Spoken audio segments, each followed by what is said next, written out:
Ne t'est-il jamais arrivé de perdre courage parce que la pression était trop lourde ou parce que certains s'en prennent à ta foi ou tout simplement parce que tu te sens écrasé par le poids des événements et des difficultés que tu affrontes?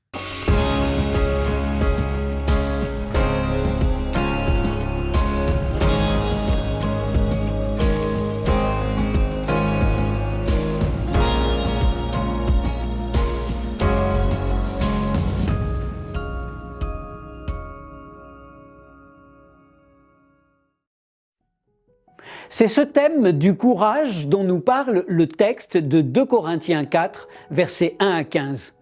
En fait, notre passage se trouve entre deux affirmations de l'apôtre Paul. Nous ne perdons pas courage, verset 1 et verset 16.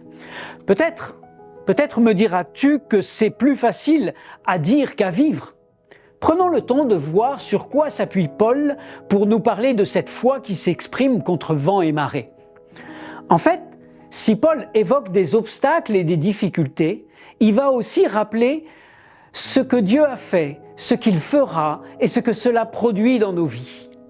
En évoquant ce que Dieu a fait, Paul rappelle que nous sommes l'objet d'une grande compassion, que Dieu illumine nos cœurs, il a brillé dans notre cœur, et enfin qu'il nous met au bénéfice d'une puissance supérieure.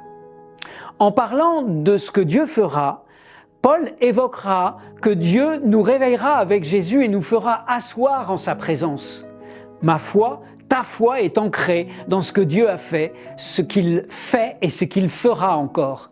C'est là qu'elle devient vivante, active et résiliente. Et enfin, pour nous dire que ce que cela produit dans la vie des apôtres, Paul parle du partage de la foi.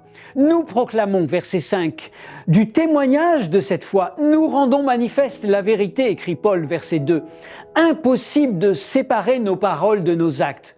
Bien sûr, nous ne sommes qu'un pâle reflet de cette lumière, de cette gloire, de cette grâce. Nous portons ce trésor dans un vase de terre, dira Paul. Mais nous le portons tout de même. Alors, qu'est-ce qui nous permet d'être pressés sans être écrasés, désemparés sans être désespérés, persécutés mais non pas abandonnés, si ce n'est la puissance de Dieu et non pas la nôtre, mais aussi le vécu de notre foi au quotidien dans le partage et le témoignage. Comment cet accompagnement du Seigneur s'est-il manifesté pour toi cette semaine? Bonne étude et à la semaine prochaine.